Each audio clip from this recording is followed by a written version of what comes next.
My name is Ella, and at 28 years old, I thought I had finally escaped the emotional servitude that defined my youth. After 10 years of building a life on my own terms, I made the mistake of answering the family group chat. The message was an invoice for $6,000. When I questioned it, my sister Ashley simply replied, "You owe us." I stared at the screen, the glowing white text of the invoice, hanging in the silence of my condo. 10:51 p.m. The request wasn't just for money. It was for a piece of my future demanded by a past I had worked meticulously to escape. 2 years of peace, shattered by an entitled text message. I didn't cry. I didn't feel the hot sting of anger in my chest. The feeling that rose within me was cold, crystalline, and sharp. It was clarity. For years, I had been the silent investor in their version of family funding their emotional deficits and logistical nightmares with my time, my energy, and my money. My compassion had been a luxury they'd overdrafted for years. Tonight, the account was being closed. I walked to my home office and opened my laptop. The screen's glow illuminated my face, but I felt nothing. My fingers moved across the keyboard with a purpose they hadn't known before. I opened a new spreadsheet. The cursor blinked in cell A1. In the first column, I typed date. In the second, service rendered. In the third, market value. My memory, once a source of quiet pain, was now a pristine archive of transactions. I started typing. August 4 years ago. Emergency babysitting for Ashley's Fashion Expo trip. I logged it as 72 hours. At a professional nanny rate of $25 an hour, that was $1,800. Christmas 3 years ago. Unpaid inventory and shipping clerk for Ashley's holiday rush. I logged 40 hours. A fulfillment specialist earns at least $20 an hour, another $800. The list grew. Driving mom to 5 different stores for Ashley's curtains. I billed it as a personal chauffeur service 5 hours at $50 an hour. $250. The $2,000 I loaned Ashley for her first website design, a debt she conveniently forgot as soon as the site went live. The $800 I paid to fix Dad's car 2 winters ago when he couldn't afford the repair. I added plane tickets for family emergencies that were never emergencies, catered dinners I'd paid for that they barely acknowledged, graduation gifts, birthday gifts, and the constant draining emotional labor of being their perpetual, on-call problem solver. I assigned a conservative value to everything. This wasn't about revenge, it was accounting. At 11:58 p.m., I clicked the sum function. The final number glowed at the bottom of the spreadsheet, $14,250. I saved the file as Ledger, Clark Family, Outstanding, PDF. I returned to the family group chat. The message from Ashley was still there, expectant and demanding. I tapped the paperclip icon and attached the PDF. Then I typed a single, calm sentence. Regarding your invoice for $6,000, please see the attached statement of your outstanding balance with me. Once my much larger invoice is settled in full, I would be happy to discuss extending you a new line of credit. Terms and conditions to be determined. I hit send at 12:03 a.m. My phone immediately began to vibrate, a frantic buzzing seizure on the marble countertop. Ashley. Mom. Then Dad, a rare participant. A flurry of notifications lit up the screen. What is this? Is this a joke, Ella? You need to call me right now. I didn't answer a single one. I silenced my phone and poured a glass of water, my hand perfectly steady. I rubbed my eyes, trying to summon a shred of guilt or regret, but there was only clarity. They weren't shocked by what they'd done. They were shocked I'd finally sent them the bill. This wasn't a breakdown. It was a balance sheet. And for the first time in my life, I was on the right side of the ledger. I woke the next morning to the persistent buzz of my silenced phone on the nightstand. 27 missed calls. 43 new text messages. The sun was streaming through my blinds, casting stripes of light across the floor, but the digital onslaught felt like a storm cloud gathering just for me. I didn't check the messages. I didn't need to. I already knew their contents by heart, a rotating script of disbelief, outrage, and accusations of selfishness. Instead, I made coffee, the familiar aroma grounding me in the present in this life I had built for myself brick by painful brick. As the coffee brewed, the memories that fueled last night's spreadsheet began to surface not as painful wounds, but as cold, hard evidence. I remembered standing in my parents' kitchen 2 years ago, the scent of roast chicken and cherry pie thick in the air, food I had spent all morning preparing. I got a promotion. I'd announced to the room, my voice clear but not loud. Senior clinical specialist. They're transferring me to the Raleigh office. No one had looked up. The drone of the baseball game on TV, Ashley's live stream sales pitched to her followers, mom chasing one of the kids through the hallway, my life-altering news evaporated into the household noise completely unheard. I remembered the hollow feeling in my chest, the familiar disappointment that had grown so common it no longer surprised me. It wasn't that they were just distracted. It was that my life, my accomplishments were simply not on their frequency. Ashley's $2,000 sales day, announced minutes later, was met with cheers and beaming smiles. My 15% raise and relocation bonus earned nothing. That was the pattern, wasn't it? My existence was background noise until a service was required. I was the reliable, invisible infrastructure of the family, the unpaid caterer for every holiday, the on-call babysitter so Ashley could pursue her dreams, the emergency fund for every one of their poor decisions. I took a sip of coffee, the warmth spreading through me, a stark contrast to the icy resolve that had settled in my heart. They hadn't called on my last birthday. Not one of them. When I finally called Mom that evening, her voice was rushed. "Oh, honey, I'm so sorry, I meant to call. Ashley's having another crisis with the boutique, and I've been on the phone with her all day." A crisis. There was always a crisis. Ashley's business, Ashley's kids, Ashley's drama. It was the sun around which their entire solar system revolved. I was a distant cold moon, only noticed when my gravitational pull could be used to solve one of their problems. Last night wasn't an isolated incident. It was the culmination of a lifetime of transactions where I was the only one paying. My ledger wasn't an act of revenge, it was a declaration of existence. It was proof that my time, my labor, and my money had value even if they had never seen it. For the first time, I wasn't just asking to be seen, I was demanding to be paid. The barrage of texts and calls continued for 2 days. When their initial shock and anger failed to get a response, the strategy shifted. On the third morning, my phone rang. It was Mom. This time, I answered, putting the call on speaker as I watered my plants. "Ella, oh thank God," you answered. "I've been so worried." Her voice was thick, with manufactured tears, a tone I recognized as her opening salvo in any campaign of guilt. "I'm fine, Mom," I said, my voice neutral. "Fine? How can you be fine? Your sister is a wreck. She hasn't slept. Do you have any idea what you've done to her?" I trimmed a dead leaf from my monstera. I sent her a statement of services rendered. It's a standard business practice. Business. This is family. The tears were gone now, replaced by a sharp, wounded edge. "After everything we've done for you, we raised you, we fed you, we gave you a home. Yes, you did the bare minimum required of parents. I'm grateful for that," I said calmly. "But that doesn't entitle you to a lifetime of my indentured servitude." There was a sharp intake of breath on the other end. Indentured. "Ella, who has been putting these ideas in your head, is it that new life you have? You've changed. You've become so cold. So selfish."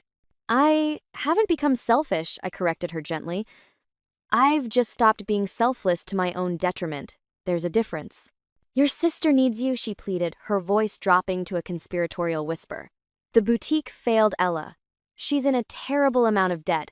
We were just hoping, with your new job and that big promotion, you could help her. Help us." And there it was. The truth, wrapped in a blanket of emotional blackmail. My success wasn't a cause for their celebration. It was a resource for their exploitation. My finances are my own, Mom. As Ashley's are her own, I said, my voice leaving no room for negotiation. "I've attached my invoice. If she'd like to discuss a payment plan for her outstanding balance of $14,250, she can contact me via email. You can't be serious, she whispered, her tone laced with disbelief. I've never been more serious in my life, I replied. Now, if that's all, I have a meeting to prepare for? I hung up before she could respond, my heart beating a steady rhythmic drum. The guilt I had expected to feel, that old familiar phantom, was absent. In its place was a profound, unshakable sense of rightness. They had escalated with emotion. Now it was my turn to escalate with something they would understand, even better formality. The phone call with my mother was a turning point. It proved they would never see my boundaries as valid. They would only see them as obstacles to be overcome with more manipulation. Emotional appeals had failed, so they would likely try something else. I had to get ahead of it. That afternoon, I spent an hour on the phone with a lawyer specializing in family law and harassment. I explained the situation with the same clinical detachment I'd used to build my spreadsheet. I recounted the years of financial and emotional demands, the recent $6,000 invoice, and the subsequent campaign of calls and messages. It sounds like you need to establish a clear and legally defensible boundary, the lawyer. A woman named Miss Albright said, her voice crisp and professional. A strongly worded cease and desist letter is the appropriate first step. It will put them on formal notice that any further contact outside of written correspondence regarding the settlement of their debt to you will be considered harassment. That's exactly what I want, I said. Miss Albright drafted the letter that same day. It was a masterpiece of cold legal prose. It referenced specific dates and times of their unwanted contact. It outlined my legal right to peace and privacy. It stated in no uncertain terms that direct communication via phone, text, or in-person visits was to stop immediately. All future correspondence was to be directed to her office. I read the draft and a sense of profound relief washed over me. This document was the armor I'd never had. It took my personal no and transformed it into a legal barricade. I had her send it via certified mail to my parents' house and to Ashley's address. The silence that followed was immediate and absolute. For a full week, my phone didn't ring. No notifications lit up my screen. The quiet was so complete it was almost jarring. For a moment, I allowed myself to hope that it was over, that the stark finality of a legal document had finally gotten the message through their thick wall of entitlement. I should have known better. They weren't retreating. They were just regrouping for a more desperate, more dangerous assault. The quiet lasted 9 days. On the 10th day, I was in a meeting at work when my phone vibrated with an alert from my credit monitoring service. I glanced down, expecting it to be a routine score update. The text on the screen made my blood run cold. Fraud alert. A credit card application with a $20,000 limit was submitted in your name with Capital One. If this was not you, please contact us immediately. My breath caught in my chest. It took a moment for my brain to process the information. I excused myself from the meeting, my hands shaking slightly, as I stepped into the hallway and dialed the number. The automated system confirmed the details: an online application submitted 20 minutes ago using my name, my social security number, and my date of birth. The only piece of information that wasn't mine was the mailing address. It was Ashley's. The clarity I had felt before returned, but this time it was razor-sharp, honed to a lethal point. This wasn't just manipulation anymore. This wasn't emotional blackmail. This was a felony. My sister, in her desperation, had committed identity theft. All the years of her taking my time, my energy, my money, my clothes from my closet when we were teenagers had led to this. She had finally decided to take my name, my credit, my entire financial identity. She believed she was entitled to it, just like she was entitled to everything else. The bank representative on the phone was asking me if I wanted to file a police report. Yes, I said, my voice low and steady. Yes, I do. But not just yet. First, I need to make a phone call. The anger wasn't hot and explosive. It was glacial. It was the kind of anger that doesn't scream but methodically and completely destroys. They had crossed a line from which there was no return. They thought I was a resource. They were about to find out I was a reckoning. I didn't call the police. Not yet. I went home and opened my laptop. I took screenshots of the fraud alert and the confirmation email from the bank. I saved the audio recording of my call with the fraud department. I gathered my evidence like a prosecutor building an airtight case. Then I initiated a conference call to my mother, my father, and Ashley. It took them a moment to realize they were all on the same line. "What is this?" Ella, my mother, asked, her voice wary. "I'm glad I got you all at once. It saves me the trouble of repeating myself." I began my tone as flat and sterile as a hospital corridor. At 2:17 this afternoon, someone applied for a Capital One credit card with a $20,000 limit, using my name, my social security number, and my date of birth. The application listed the primary mailing address as 123 Oak Street. Silence. I let it stretch thick and suffocating. I knew that was Ashley's address. They knew it too. "Ashley," I said, my voice dropping, "did you have something you wanted to tell me?" A choked sob came from her end of the line. I didn't know what else to do. "We're desperate, Ella. I was going to pay it back." "You committed multiple felonies," I stated, cutting through her pathetic excuse. "Identity theft, credit card fraud. You were willing to ruin my financial future to solve your temporary problem." "Ella, sweetheart," my father finally spoke, his voice strained. "She's your sister. She made a mistake." This wasn't a mistake. I snapped the ice in my voice, cracking just enough to show the fury beneath. It was a calculated decision, and it has consequences.